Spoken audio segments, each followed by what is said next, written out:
Welcome, everyone. Just wanted to give you a few minutes to settle, and then we'll begin promptly. Thank you so much for joining us today. My name is Anna Rold, and I'm the CEO and publisher of Diplomatic Courier, and have the pleasure of co-hosting this event with international arts and artists and my good friend Greg Houston, who I called maybe about 5-6 weeks right before the launch of this exhibit with this idea, and he brought in Tim Brown, and he's curator, and then the rest is history. We were able to come up with this amazing exhibit in less than 6 weeks, and it was just one of those very interesting projects that we were able to conjure together in a very short time. It's also an important time, it feels, around the world.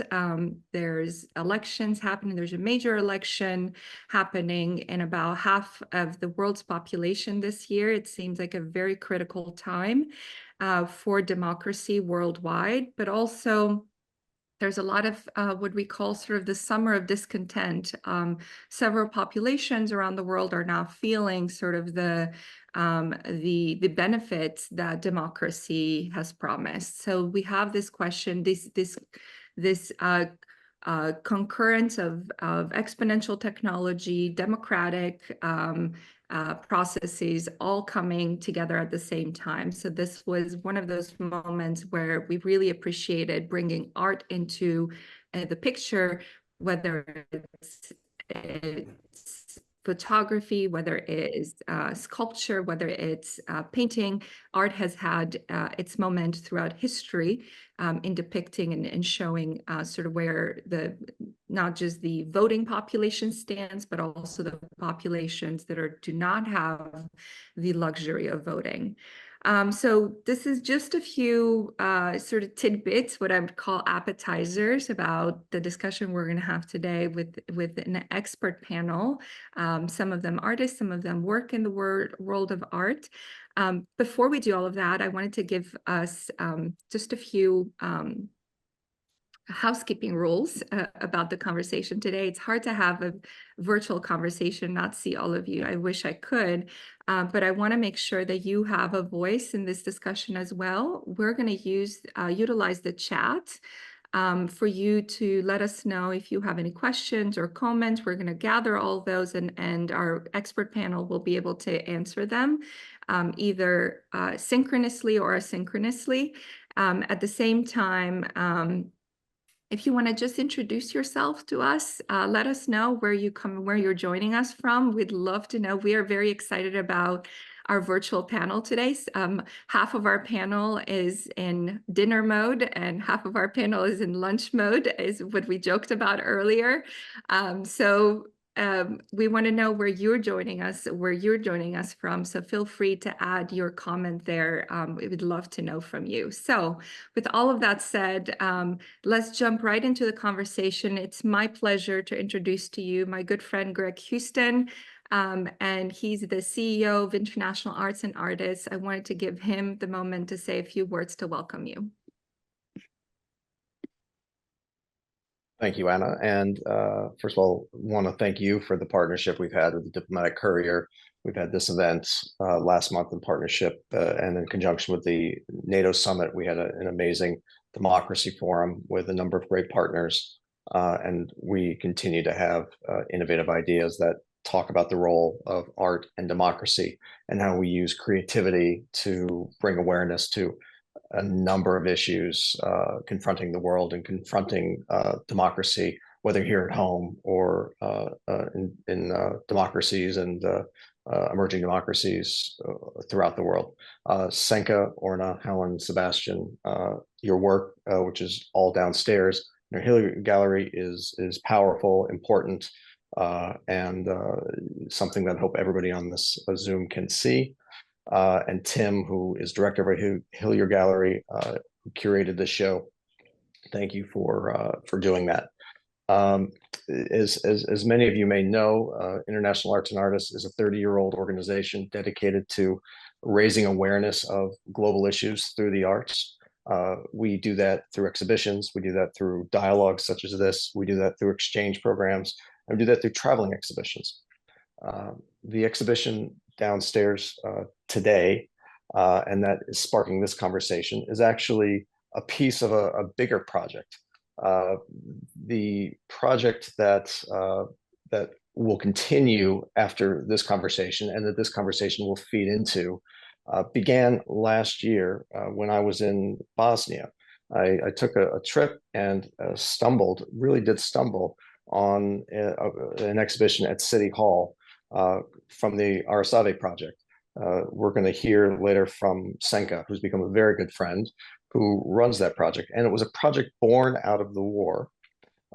And originally as an art project of hope during the war and of resistance. And it emerged now into an idea of resilience, of what can happen after the war, and a model of resilience for the world that Ukraine can look at, and countries in conflict throughout the Middle East and around the world can look at, as a sense of resilience. And I saw that project and I learned about it, and I began speaking with Senka, and I said, this is something that we have to talk about more.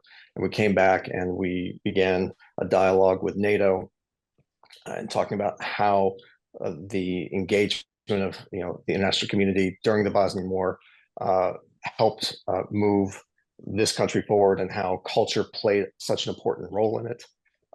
And through that conversation, we've now begun a process where the Arasave project will come to the U.S. for the first time ever through a traveling exhibition that will open up with a symposium and an exhibition in November, and spanning into 2025 with the George H.W. Bush Library and the Bush School of Government and Public Service at Texas A&M. That is something that we will tell you all more about. You're all on our mailing list, so we look forward to talking about that. And when it closes there, the project will continue on over a multi-year tour, the venues throughout the US, so we can create dialogues like that in local communities. Why is democracy important? Why do we need to continue engaging in the world? Why does the US and the international community need to come together to promote the values that really promote freedom, open ideas, and creativity? So we thank you all for that. I'd like to just end with a plea, really. Our work, particularly the work in our Hilliard Gallery, is free to the public. We're open 6 days a week. We change our exhibitions once a month to make sure as many artists from around the world have access to show their work and tell their story. So our team is going to drop a link in the box to learn more about our work, to support our work. Please sign up for our mailing list. Please come visit us. Please support us through donations as much as you can, and make sure that International Arts and Artists, make sure our Hilliard Gallery, make sure our work becomes part of what you think about when you think about the causes that you care about, whether it be democracy, whether it be free speech, whether it be open dialogues across any number of issues facing the world today. So thank you very much, Anna. We look forward to a great conversation. Thank you so much, Greg. I think one of the most important takeaways in this discussion is that we think of democracy as a process of voting, but democracy happens everywhere. And this is what art teaches us, how it happens everywhere, and how it is a sport that doesn't only happen every few years at the ballot box. So it is my pleasure now to introduce to you Timothy Brown. Timothy is in the team at International Arts and Artists. He has been wonderful about not just curating this exhibit, but kind of putting all of these disparate ideas together. This concept that I talked about just earlier, about how democracy happens everywhere, just like education. We know we value it, but we don't understand. It's more of a social compact. We've all come to this agreement that it is extremely valued, but we still debate about the value of it so many years later, especially in democracies where the voice of people is not established the same way as it is in other countries. So with that said, Timothy, It is my pleasure to introduce you to our audience today, and we'd love to hear from you a few words about sort of how the exhibit came together and what you're hoping to do with this concept next. Well, thank you, Anna. Yeah, it has been a fun process from the very beginning. We started out looking at two collections. We looked at the archives from the Diplomatic Courier, and we also began looking at some works from the collection of the Artsevy Museum. And from these earlier discussions, we began to explore different ideas around the overarching theme of democracy, such as identity, resilience, protests, refugees, etc. These were ideas that were being generated from the photographs that we were looking at. At this point, we were primarily looking at photographs, although we were also beginning to look at some of the artworks in the Artsevy Museum. And some of those works actually are what led us to think about identity as a more integral theme of the show. So we had a pretty nice, strong foundation, but we felt like we needed to take the show a little further. So we decided that we needed to bring in local artists from the DC metro area. And I decided to release a call for submissions here in DC. And we wound up getting, within a week's time, about 50 submissions. And what was nice about this process was that it also introduced not only more artists to the project, but artists who were contributing ideas and artwork from different mediums. So we now had paintings, we now had multimedia works, and we even also have an installation-based work that's in the show. Also wanted to take that even further by reaching out to a handful of artists directly. I, for example, reached out to Orna Ben-Ami, who is one of the panelists today, because we had a copy of her catalog, and her work addressed the subject matter of refugees, which is also quite prevalent in Sebastian Rich's photographs in quite a profound way. So I felt that it was really important that her work was included. And I also reached out to a local artist named Renee Stouts. She's a nationally renowned artist who contributed something quite unique. It's actually a painting that just features the word judgment. And it's actually titled The American Way. So we wound up having a collection of diverse artists in the show that were local and international, who collectively were able to generate this discussion about democracy, identity, and resilience. And that's how we arrived at the show. It was an organic process, and I think Anna said earlier, it came together quite quickly, but we are very happy with the results of the show. We've gotten a lot of positive feedback.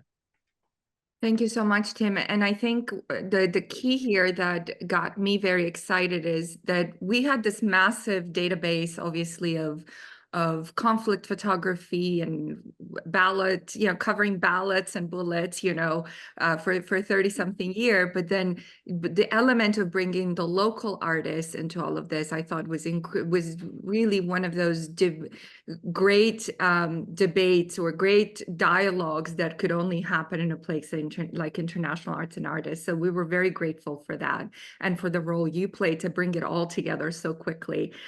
So I know that we are short on time, and I say short because I could talk to these artists for a very long time. I had the pleasure of meeting them and kind of hearing them talk to each other earlier. So I will begin by introducing them one by one, and then asking them a few questions about their work, and especially as it pertains to our theme today. So I'll begin with Orna Ben-Ami. She's an internationally celebrated sculptor. She's joining us from Israel. Hi, Orna. So Orna, I would love to talk to you about your entire life in a package, which is about the universal plight of refugees. What inspired you to present the subject matter this way, and how can it help us and the viewers, obviously, understand similar conditions in society today? I'm sculpting in iron, actually welding my ideas, cutting iron and welding. And I sculpted for many years objects that represent people and situations. And I started sculpting also on photographs, attaching iron sculptures to photos. And I started with family photos that I sculpted the belongings that stay after people are gone. These are like the chain of the grandmother. It's like a capsulate of memories. And I was looking at my parents' box with photographs and documents. And I thought to myself, wow, their entire life is in a box. And this threw me immediately to the refugees. I was also part of a family that moved a lot, so it's very personal. But this was the time of the terrible war in Syria and the flood of refugees all over Europe from Africa and from Syria and from Iraq. And I felt so sorry for those people. I said their entire life is not in a box, it's in a package. And because I wanted to continue sculpting on photos, I reached out to Reuters, a news agency, and they allowed me to sculpt on their photos. And there was a huge exhibition also with sculptures, not only sculpted photos, that I called Entire Life in a Package, where I showed the packages that people are taking with them their whole life in one suitcase, backpack, sack. They're taking all their hopes, their identity, their memories in one package, and they have to move. It broke my heart. So this exhibition was at the UN in New York, UN in Geneva for the International Refugee Day. It was a huge event, and in 12 museums in the world. And I just want to tell you one little story. In Geneva came to me a guy named Aziz. He hugged me and tears in his eyes, and he said, "I'm from Syria. Thank you so much for this exhibition." And he told me that he is the uncle of Eileen. Eileen is the child that his body was swept out of the sea. Very famous photo. And he was so excited. And in Germany, I met Syrian and Iraqi refugees. I'm an Israeli, listen. And I paid attention to their suffer. And they thanked me so much for this exhibition. And my feeling was that art can build bridges, really. This is what I succeeded in doing in Entire Life in a Package. And I can tell many stories about this exhibition, but that's just to give you an idea. I think it was so moving and touching to see these packages that you're talking about, because we really can't visualize what it's like to be in that position where, you know, what are the items that you pick? So one of the questions that I had for you, when you saw that across the board, what were the top 3 items that everybody took with them? One photo is with a woman with drawings. She's a bag with drawings from home. Most of the packages, I couldn't see what's inside, but you can imagine. There was a child, as Syrian refugees in a camp in Lebanon, refugee camp in Lebanon, that is holding a doll. There was a box with a teddy bear. There were so many other ideas that I put in. There was a bed with folded mattress. By the way, one of the photographs was a line of refugees that are reflected in a paddle, and I sculpted on them. And the general manager of the UN in Geneva said on his speech, he pointed this out and he said, we look at the refugees as numbers, and Orna is looking at them and you as human beings. And this was what it was all about. And really, listen, these are people that are, my country has wars with those countries. I don't mind. I mean, it's everything. Everyone is a human being. And this is what I wanted to show. And I think that this is where the power of art comes in, to be able to show that sometimes we've become so desensitized by seeing conflict in our devices and our TVs. We consume conflict in a way that we've become so desensitized to it. It's in our daily diet. And we're immune to seeing some of these photos. Every now and then a photo will really touch us because it will just take us back into unprecedented suffering. But it really, I remember there was an exhibit many years ago, then, or not, back to what you were talking about, where I only didn't see photos of the refugees, but I saw photos laid out bare, the things that they would take with them. So if you, and that to me was striking because I would see the teddy bear, I would see the toothpaste, I would see the photographs, I would see basically, this is when you've lost everything, this is what you bring with you, and that humanizes what's happening to people that are exactly like us. As refugees are just like us. This could happen to everyone, anyone at any time. And Sebastian, I will go to you because this was one of the themes that you and I talked about many years ago when we did another exhibit together on ballots and bullets and ballet. And some of the pictures you've managed to depict, you've had the misfortune and fortune of being at several, if not all of these refugee camps, and photograph people in their daily life. And one of the things that I thought was very interesting and I asked you about is like, why are you photographing people getting their haircuts, or photographing people getting married and putting together wedding gowns in a refugee camp? That's not showing me their suffering. That's showing me that they're living life in a refugee, they're making life normal in a refugee camp. And I remember you telling me at the time that these are people living life in the most extraordinary circumstances. So I'd love for you to tell us a little bit about sort of your work doing that, covering refugees and covering people, ordinary people going through extraordinary life circumstances.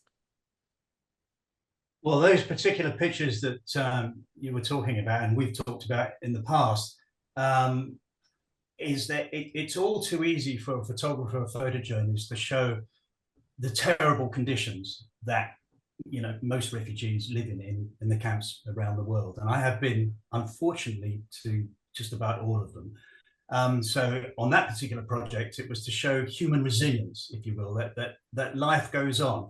I mean, there's a period of time in their lives where I'm also at the time in their lives, I'm there at their most quintessential moments of horror and terror. I've witnessed the bombs coming down in Syria and families fleeing out of the burning house, fleeing with dead children and so forth. So that particular project was to show the resilience and life going on.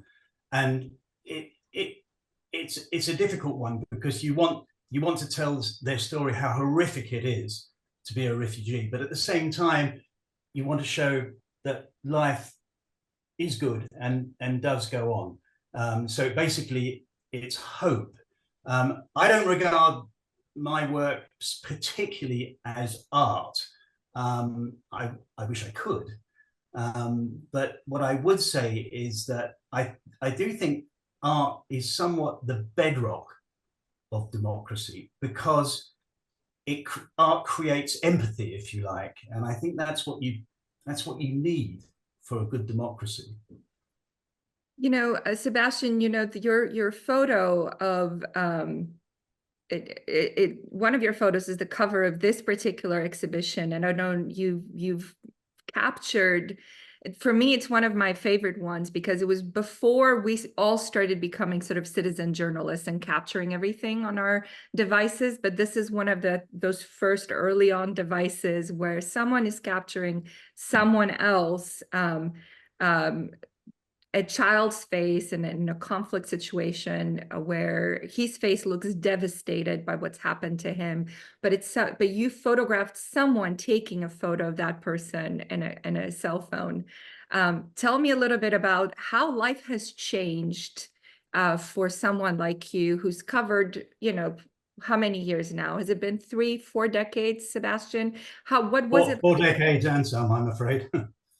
What was it like back then doing this, and what is it like now, where you have even, you've got so many citizen journalists alongside you doing the same thing?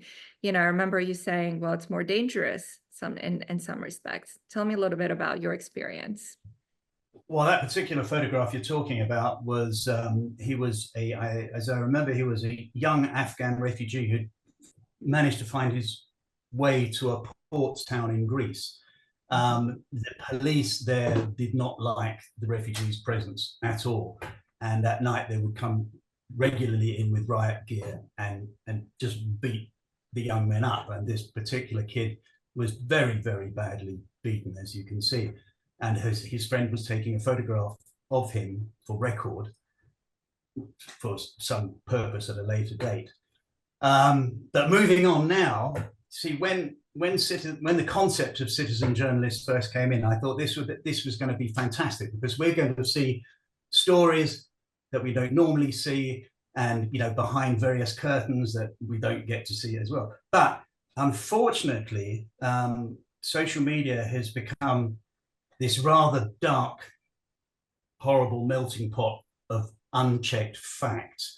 So for me, if I do a piece for Diplomatic Courier, or I do a piece for the Sunday Times in London, whoever it may be, if I make a statement, a quote from someone, that is fact-checked 3, 4, maybe 5 times. Mm-hmm. Okay, now, citizen journalist, as well-meaning as he or she may be, if a bomb goes off in their street, it's filmed or photographed or whatever, but with no context at all. And what I really would like to get into the minds of well-meaning citizen journalists is, when something happens in front of you, or you go to something, you step back for a little while, 1, 2, 3 hours, so other reporting comes in and you have some tangible facts. Because without those tangible facts, this whole bloody conspiracy world erupts like some disgusting nightmare that you can barely control after it's been posted 5 or 10 times. It's a very interesting to hear that from you, of course. And you're right, sometimes, especially when it comes to conflict situations, being able to have fact checking, sit back, being able to have all of that is actually quite important in making sure we manage the conflict, especially when things erupt as fast as they do.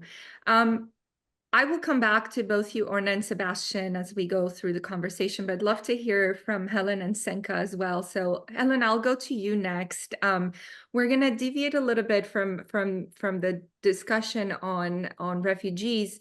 Your work, Where is Banksy, which refers to the artist who is known for his satirical and subversive street art, is quite interesting. So I'd love for you to kind of talk a little bit about that in the context of why is street art so important to a democracy, particularly these societies where free expression is under threat or doesn't even exist?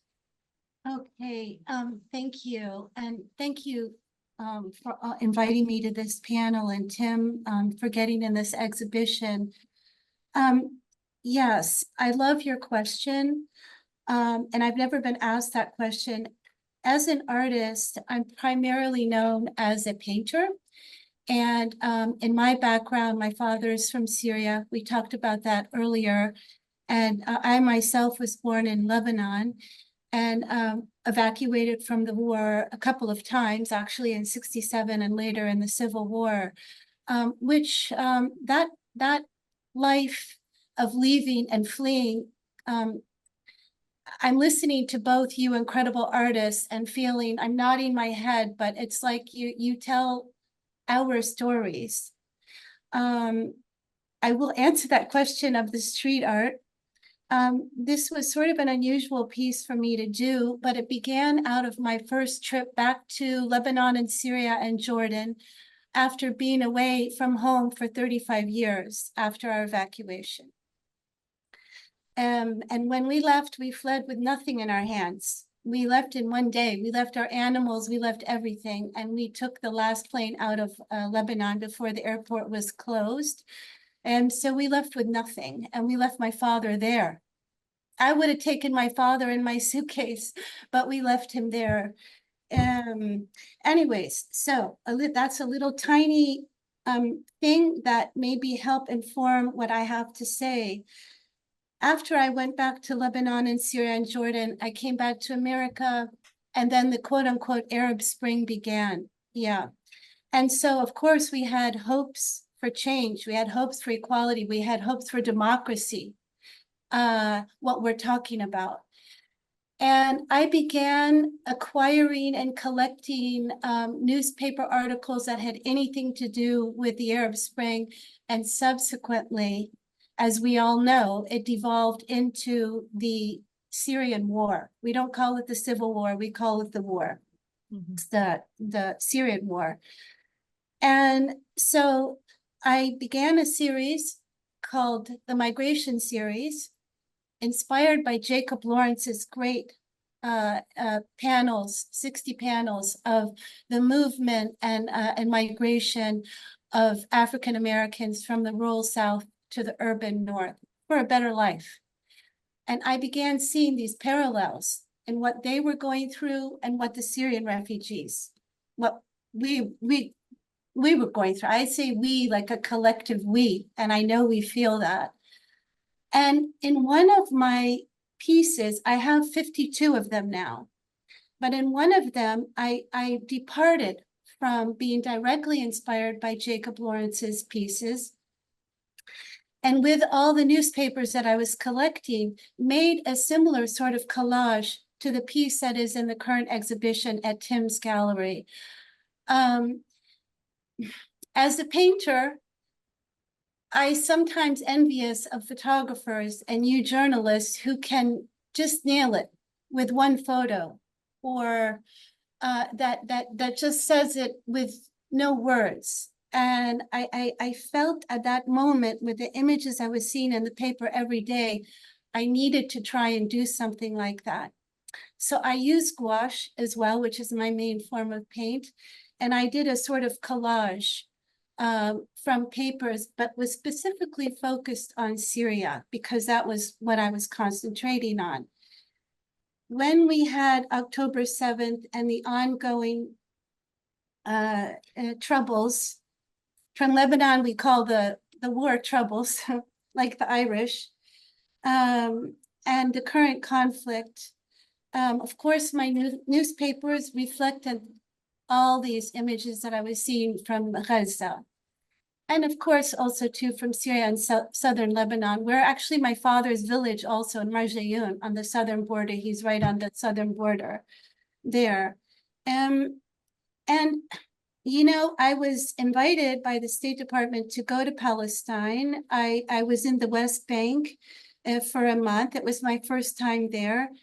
And before I went, one of the curators who I know said to me, "Have you heard of Banksy?" And I said I had not. And then she told me who he was and to look out for his murals on the separation barrier.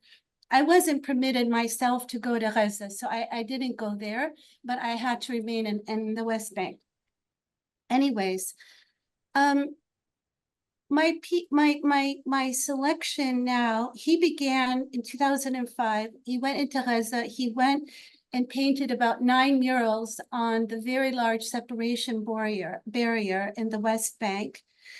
And, you know, his agenda was to draw attention, to bring people's stories that we are not hearing about, which is what I think we're all trying to do. We are trying to share stories about people that we connect with, that we feel sympathy, empathy, compassion, and we feel it's important to let the world know through our media. And so in the current situation, I titled this piece, "Where Are You, Banksy?" because he cannot get in there at this point. And in a way, it's like asking for help. It's asking the world to pay attention. And I really think that the purpose of graffiti and street art, I began by talking about the Arab Spring, and to your question, sorry for going around and around. But you know, after Tunisia, where it began, graffiti started popping up. And then of course we know in Tahrir Square in Cairo, it was such an important tool for not only the world, but for people who lived there and didn't know about the protests yet. They didn't know. the people who were protesting in Freedom Square in Cairo were labeled as thugs. But we all are familiar with that term here of protesting Black Lives Matter, so on and so forth, Iraq. And so the street art and the graffiti artists began explaining what was happening to people in their own country. And every night they would be whitewashed by the police. And every day they would be back again. The artists would be back again using their brush to express their feelings of simple feelings of wanting to be free, of wanting their voices to be heard. And so for me, I think that idea of street art is a form of democratization. I don't know how to say that word, but it equalizes. It equalizes as well as telling stories. It shares our humanity. It shares our humanity. And yes, I did my piece on Gaza. Of course, it could be Syria. Of course, it could be Sarajevo at the opening. I had a woman I know from a while ago from Sarajevo. She came to me crying. She goes, this is where I came from. Anyways, I'm gonna stop because I don't want to take up so much time, but thank you. Helen, this is absolutely important. One of the reasons I was so curious to hear from you and about your work was because in this, you would think that this form of expression, democratic freedom of expression, would have waned a little bit by now, especially with all these technologies and the way that most people can express themselves on social media. Sometimes they find that anonymity through digital networks. However, this kind of street art still persists, is still so popular, is still a major way that these populations are able to participate and show their discontent, show their feelings. And so that's why I thought how relevant that this work still is in this day that everything, AI dominates all discussions, social media dominates all discussions. And Arab Spring, in fact, was one of those things that were born out of Facebook and all that, and still art, this traditional normative street art still persists. Mm-hmm. I thought that was quite interesting. Yeah, and it gives people hope. Right. Which is different from social media, and that I feel that broad canvas of street art gives people hope while sharing their stories. Yeah. Right. So thank you for sharing that. And I'd like to now go over to Senka. We're very we're thrilled that with your collaboration, I know that part of what we're doing together has, is going to reverberate into next year and to so many projects. So Democracy in the Crossfire features several of the works from the Ars Avi Museum. And I didn't do a very good job being a hostess earlier because I didn't explain everyone's jobs, but I'll do that. So Senka is the director of the Ars Avi Museum in Sarajevo in Bosnia and Herzegovina. So the Democracy in the Crossfire features several of the works that are at the museum collection. What can you tell us about the origins of the collection from the museum itself? Yeah, thank you for the question, and I want to thank you also for the invitation for this a great panel discussion about the exhibition that is ongoing in your center. So I'm very thrilled that our Ars Avi project is shown in the US. It's probably the first time that we are on the other continent, as the collection is established during the siege of Sarajevo. As Bosnia and Herzegovina was a part of Yugoslavia. And at that time, during the Yugoslavia, there was a contemporary art exhibition called Jugoslovenska Dokumenta. It means Yugoslavian document. And it was like the biggest exhibition at that time in the 90s. beginning of like 1990, there was an exhibition, the last one of that kind. And the people around that project, Jugoslovenska Documenta, the founder of the future collection, Arsevi, he came to idea when the war started, when the siege of Sarajevo started, to somehow, continue or to try to raise the voice through art, or to find some artists in the world that could, somehow through art raise the voice about what's going on in Sarajevo. Because as you may know, like the Sarajevo was under the siege during almost 4 years, and it was hardly possible to come to the city and either also to communicate. And me also as a teenager at the beginning of the war, I was also myself a refugee in Switzerland with my brother, and my parents stayed during the war in war. So I also had this kind of experience that I couldn't really contact my parents, like for more than a year, because we didn't have the possibility to, like phone call or whatever. And I remember that the first phone call was that, like, we called a satellite to US, like in the end of 93, and then called back to Bosnia somehow, because my father was in the Bosnian army, so he could use this kind of satellite phones. And then later also we communicated through the Geneva Red Cross, with kind of writing letters, and that lasted a month or 2 months until we received through Red Cross an answer. So yeah, at that time, Enver Hadžamespahić, the founder of the collection, also escaped to Italy because his wife was there, and his son was studying there before the war. He was studying graphic design in Milano, and his wife wanted to go to his son, to Italy. And Enver stayed in Sarajevo, so he came to an idea, like to go to visit the family. But when he was there, he met a few people in Milano because his son was studying at the art academy, La Brera. So he started to chat about his idea, could it be possible to, gather together the artists to do something for Sarajevo. And then this idea of choosing or inviting or finding an interested museum that would organize with this artistic director or invite the artist for the future Arsevi collection. I mean, at that time, the name was not the Arsevi. It was the project at the beginning was called Sarajevo 2000. It was like a visionary, like 2000, like a millennial, project. So, and then later, Bruno Corà, one of the artistic directors of the collection Prato, because he was the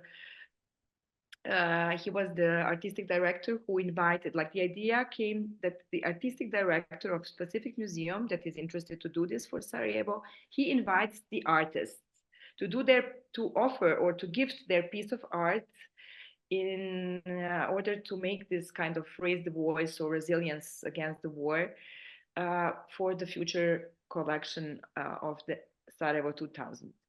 And then the other cities, like Milano collection was founded the first, then the Prato, then, Venice joined, and the Bolognano Museum, like Lucrezia Durini, he was the Musa from Beuys, Joseph Beuys. So the people started, to join the project.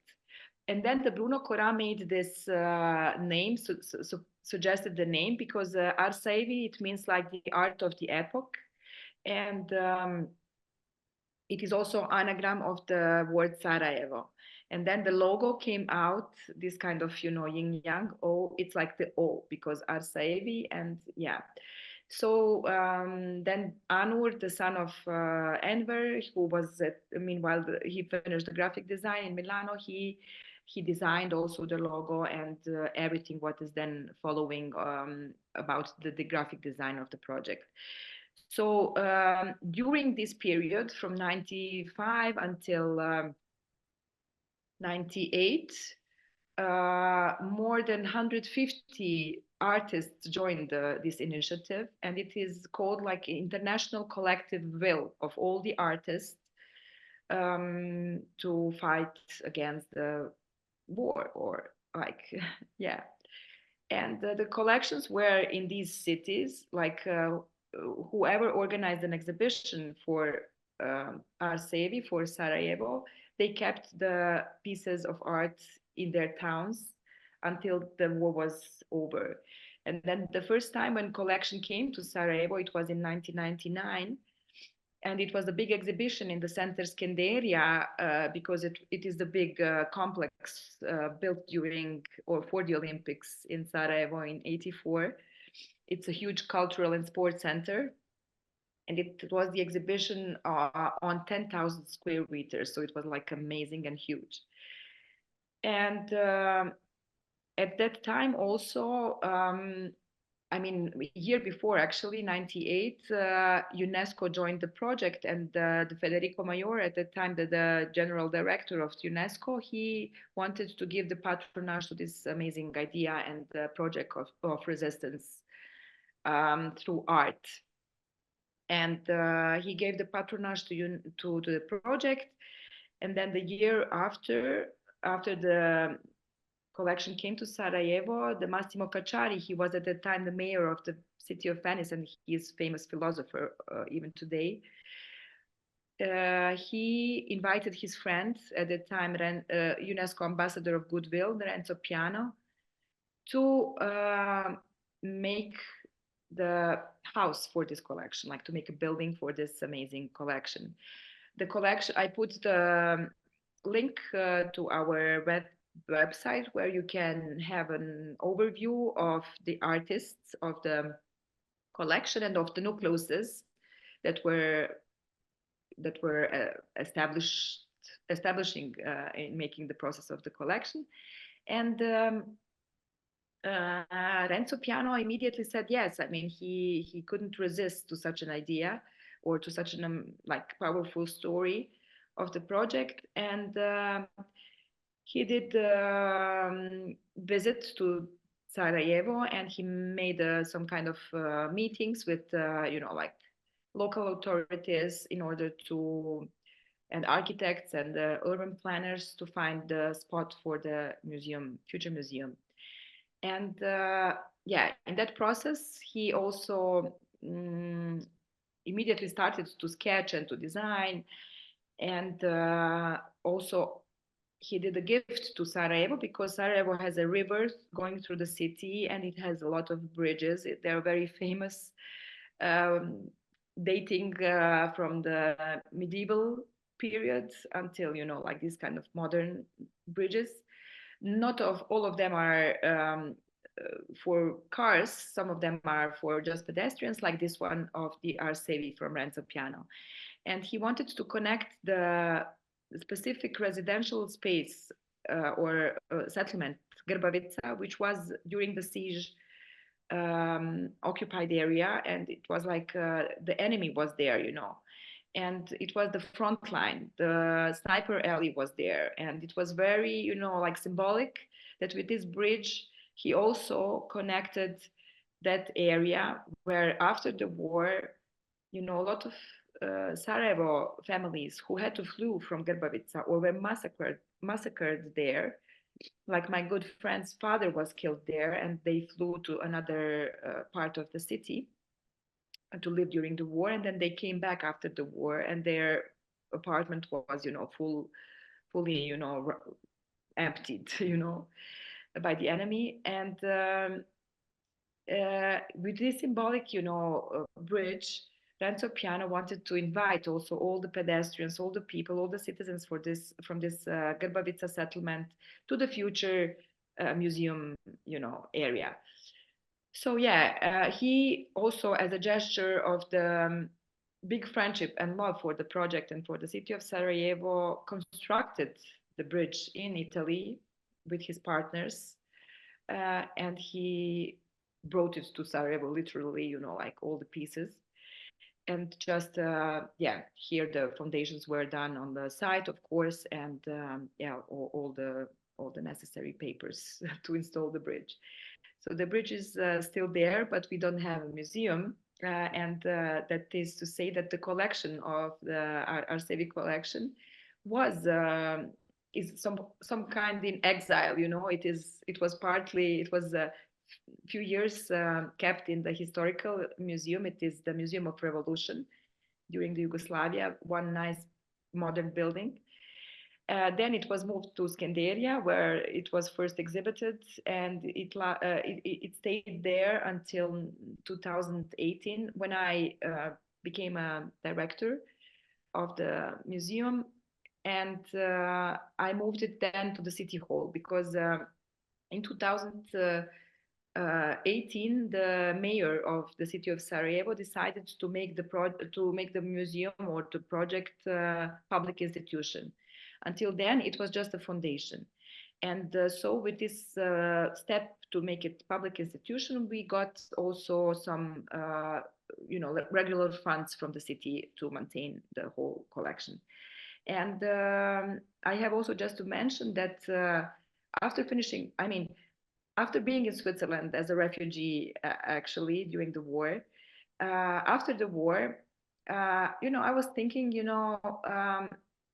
I could have stayed in Switzerland because I was an excellent student in the high school. I finished the high school and I learned all the languages that you have to learn when you are living in Switzerland, which is like multilingual country. And I loved it there. It's a beautiful country. But somehow I asked myself, because first time when I came back to Bosnia during the summer in 1997, I had the opportunity to meet Princess Diana, because she was visiting Travnik, where I was born. And she was working on a project of cleaning the field mines, because after the war, a lot of, field mines were all over the, country. And she wanted to sleep in a hotel called Vezir's Elephant, which is also a story of a novel writer, Ivo Andrić. And, like 97, after the war, everything was abandoned, in the city of Travnik. And my father is an architect also, and they called him, and said, can we do something to refresh at least one, bedroom that she can sleep there? And yeah, it was like really like big, action in the town to do that and to make it possible. And they managed to do this. And yeah, I had the opportunity to meet her. And then after that summer, I went back to Switzerland. I passed my exams in the Faculty of Architecture in Bosnia, in Sarajevo, because, yeah, my father asked me, yeah, maybe you should try, or because, yeah, I was not sure if I should stay in Bosnia and Sarajevo or come back to Switzerland. And after this exam, I passed, but I went back to Switzerland. And one day I woke up and saw the news, like that Lady Diana was not anymore with us. She died in this car accident in Paris. And I started, like to think about, yeah, okay, what is the life about? She's a princess, she's now dead, and she did so much, humanitarian work. And yeah, somehow like some kind of puzzles in my head settled, and I decided to come back to Bosnia, because I said to myself, okay, for a reason I was born there, I had to do something there, because it is a country that suffered during the war. It needs me, at least. Switzerland is perfectly, settled. So that's how I came back and studied architecture. And after that, I also did my master's in Italy, and my first job is like not going to Travnik to work with my father in the office, which he was, insisting somehow. But I said to him, I have some interviews in Sarajevo, which was true also. But the one that was successful was the one in Arsevi. And my first project was actually working with Renzo Piano on this museum in 2004. So he was developing, the project. He already did the bridge. The bridge was installed, the bridge was there, but he didn't had the museum building still. He had some sketches of, variations. And it was my, honor to work on this project with him. beside that, of course, I worked on the setup of several exhibitions for the. Zenka, if I can Absolutely. rudely interrupt you, it's the worst job to be the host. Yeah, because definitely. No, we're- don't we're- interrupt me. I could speak for, yeah. I could listen to you for hours, and I'm fascinated by your personal story. And I think part of what is really interesting about this group here today is that everyone has a personal connection, either was or a displaced or refugee, or was in Sebastian's situation, he lived in these Yeah. wars for the last 4 decades. And I think the work that the Ars Avi Museum is doing is absolutely critical and needed, not just in the context of Sarajevo and the context of the Bosnian War, but also in the context of what's happening currently with other wars, especially in the region. And I'm thinking Ukraine, I'm thinking in other areas of the world as well. So being completely out of time, for those of you that want to remain for maybe 1 more minute, I'm going to ask the impossible of my panelists. I'm going to ask them, what's next for them? How do they move forward this work?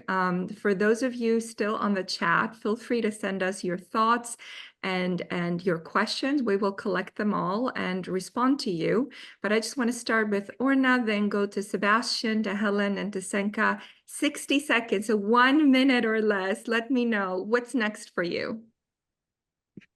The exhibition that I had lately dealt with what happened in October 7 in Israel, an unbelievable, cruel, and bad and sad event that I will not go into details because I will start crying. I sculpted on photos taken by Ziv Koren. He's a very famous photojournalist in Israel. And I sculpted on the burned houses, elements and people. I just brought them back. And now I'm going to add to the exhibition that will be in Washington also photographs from Gaza. And this October 7 exhibition was shown in the UN as well. And then when I spoke, I mentioned the children, the suffering of the children in Israel and in Gaza too. And if you allow me just one very short thing, I read there, I cutted it short, but I think it's for all of us. A poem by Aharon Shabtai, it's called Repair. That horror, that catastrophe, that disgrace, that desperate violence, more blood shall not repair them. Only the wisdom of the heart shall repair them. Only the doctor shall, the Arab medic, the Jewish medic, the listener shall repair in way of generosity and affection. The poet and the artist shall repair. I just had to share it with you. And we hope for better days in Israel. These are very, very tough, sad, and worrying days. Thank you. Thank you so much, Orna. Sebastian, what is next for you? Yeah, I hope you've got some seconds left. What's next for me? Off to Ukraine in a few weeks' time to do something I really can't talk about. Otherwise, I'll get into a lot of trouble. But then in late October, I'm coming to Washington, D.C., and hopefully I'll meet all you guys to cover and photograph the madness of 21st century politics. We welcome you, Sebastian. We look forward to seeing you. Helen, what's next for you? So I'll say inshallah again, but I was supposed to go to Lebanon in October and bring back stories from the Lebanon Mountain Trail. We talked about hope and life, and that's what I'm hoping to do, and visually record some of my work there. So that's what, inshallah, that's what I'm hoping. Thank you, Helen. Zenka, I'm giving you the last word. What's next for you? Thank you. Will we see you in DC? So besides constructing the museum, because we are in a final stage, we got a building permit yesterday, and funds are almost collected. We made 2 years ago, or like actually presented last year, collection Nucleus Kiev, because Sarajevo, we did now for Ukraine, a Nucleus for RCV, but together with Ukrainian artists. This is one which is very successful. We have just 4 artists or group of artists, and it is a very nice collection or Nucleus. I would love to do it also with Palestine, or like with artists from Israel and Palestine. So in order to also, yeah, somehow connect with Orna these and Senka, make sure you talk to each other. Anka, I'm with you. I'm with you. 100%. Thank you all so much. Thank you, Greg and Tim, for making this happen for us today. Everyone, please feel free to send us your questions and comments. It's been an honor to be with you today, to get to know you. Thank you so much, and take good care. See you next time. Thank you. Thank you, Bye. Anna. Bye, Thank you, everybody. Bye-bye. Thank you. Bye, thank you. Thank you.